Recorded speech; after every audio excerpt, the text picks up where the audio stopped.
प्यारे बच्चों, आज हम पढ़ने जा रहे हैं अकारांत शब्द राम। तो सबसे पहले यहाँ पर देखो, आपके सामने एक सारणी लिखी हुई है। इस सारणी में ध्यान रखना, जिस शब्द का शब्द लिखना है उस शब्द को आपको इस सारणी में लिखना है।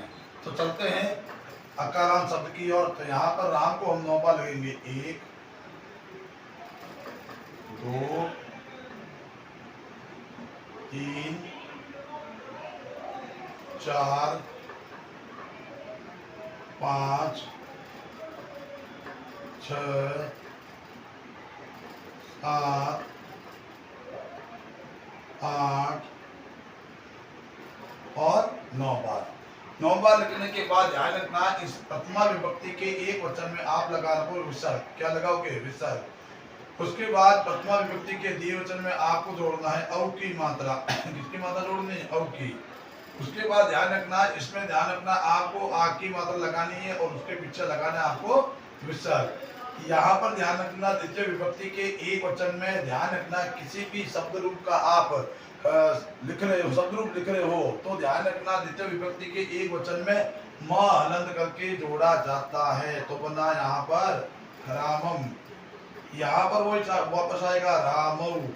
अब यहाँ पर ध्यान रखना, एक आपको मात्रा लगानी है, उसके बाद न हलंत करके इसमें जोड़ना है। तो बना रामान।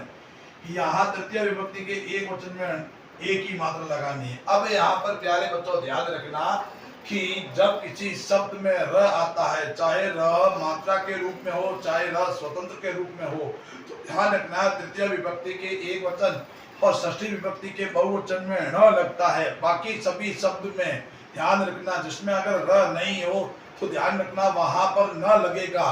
तो यहाँ पर ध्यान रख लो, राम में र है तो यहाँ पर लगेगा न।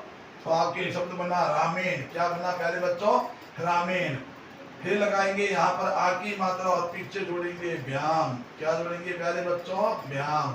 तो शब्द क्या बना? रामा व्याम। यहाँ पर प्यारे बच्चों ऐ की मात्रा लगाएंगे और पीछे लगाएंगे विसर्ग। तो क्या बना? राम ही। अब इसको कैसे बोलते हैं? रामः रामौ रामः, रामं रामौ रामान, रामेण रामाभ्याम रामहि।